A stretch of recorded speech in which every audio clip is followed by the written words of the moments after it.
Okay, so this is SHIRLEE Place Command Phase 2. In the previous video that was Phase 1, I was working strictly on teaching her and repeating the meaning of the word place and the meaning of the word break. All I was doing, and all I want you to do, is for the next week after the Corunda bed comes in, I want you to practice that Phase 1, place and then break, place and then break, with maybe just a little bit of walking around for proofing, resetting without any talking. Practice that for 5 minutes a day, just that simple exercise. And then for a week after the Corunda bed comes in, I want you to do this Phase 2 activities. The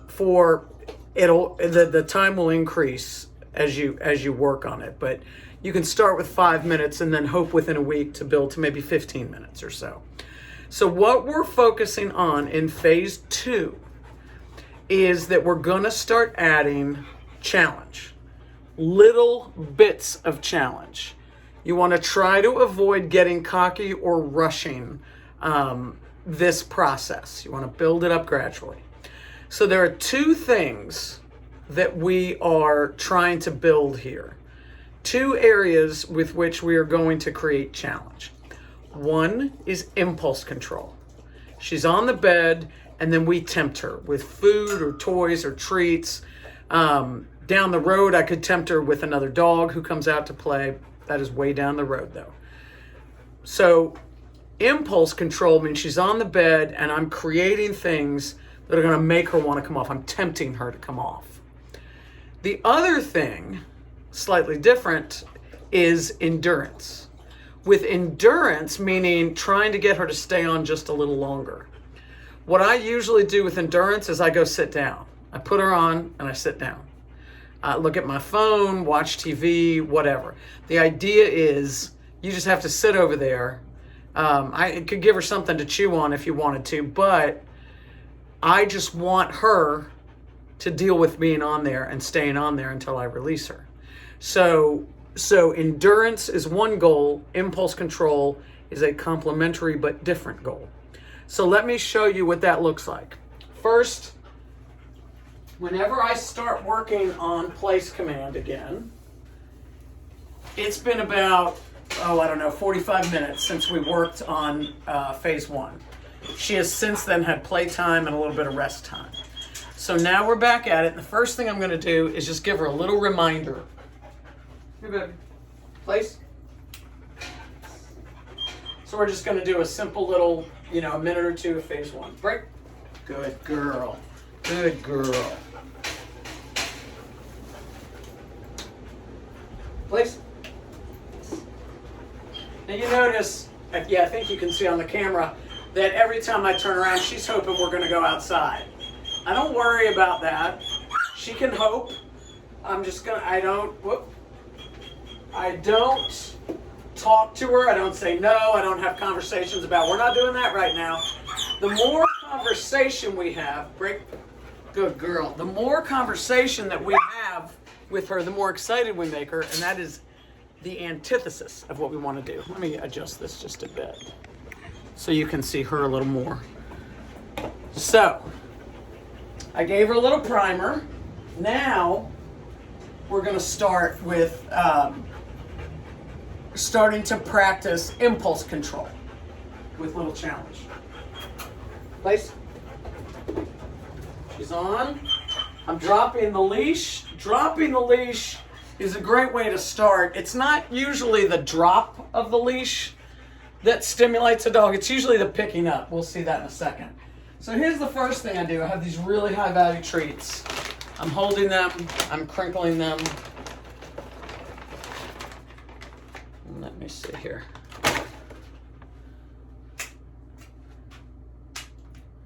Now, if she starts to go off, I just reset her, same as always. If she gets my treat, I do not correct her. Oh, that tells me that you've been working on this with her. Good job. I'm starting to say, if she gets my treat, there's no correction. I just, after she finishes eating it, I just quietly put her back on and reset her. That's a big piece. So this is the temptation. Now I walk around a bit. This is the impulse control proofing. I don't want to beat it to death. And remember, I'm only spending about 5 minutes doing this. Every time I come back for a new session with her, I will get more and more. Now you can see some expectation there, right? I put it closer. I reset her. I just pushed her back. Didn't say anything. That is an excellent dog right there. So now, when I'm ready to release her, I can leave it on the floor if I want to. Now, I grab the leash. Let's see what she does. Oh, see how she checked herself? Excellent. Break. Good girl. And she gets the reward. That was very, very good. So, you can use treats, your own food. If there's a toy she likes, you can toss that. But what we're doing is we're tempting her to come off and having her build impulse control, which you clearly have been working on because that was excellent. Now, when she's done, I'll show you what endurance work looks like. You done eating? Not yet. She's savoring the beef lungs. All right. Hey, babe. Place. Now, when I'm working on endurance, I'm not putting things in front of her necessarily. Down the road, I might. Down the road, I would do impulse control and endurance at the same time. But us sitting down, yes, I was just going to say, us sitting down, a lot of times will trigger a dog to get off. Because they're like, what is happening here? So, I'm just kind of walking around, not paying any attention. But I'm sure that if you sat down on your sofa, here we go. That's what we want to see. Now notice, I do not tell her. I never say stay, sit down, none of it. The only thing I'm working on with her is the place command. And you've done some good work with her because look at this. So I will start out trying to get 3 minutes. If she does that pretty easily, then I'll go for 5. Then I'll go for 10, 15 or so. So in a week's time, you could probably build her up to 15, maybe more. But don't push it. It is much better to have a few successful 10 or 15 minutes than to struggle and battle and try to force a 20 minute. So what we're doing right now is strictly endurance, just to have her stay put. I'm not going to do it for very long because I don't want you to have to sit and just watch us sit here for the next 10 minutes or so. But you can see I'm trying to just act any old normal way that I would. I might even go touch some leashes. Now, if I was gonna start mixing up my, well, you know what? I'm not even gonna go to that. Phase 3 will be a blend of endurance and impulse control. But I don't want you to go any further than this. For the first week, maybe 2, we'll talk about it. I want you to just do these kinds of things. Now, you're going to be tempted very early on to be sitting and to turn and say the release word to her.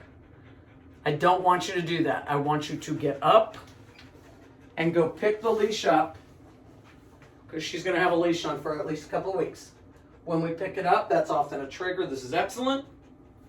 Break. Good girl. Good girl. So that is what endurance looks like. It looks almost like nothing, just that she's staying on. And you just want to increase, increase, increase. Now, as we go on and we get to phases 3 and phases 4, you will be adding different kinds of challenges. You'll be making it harder.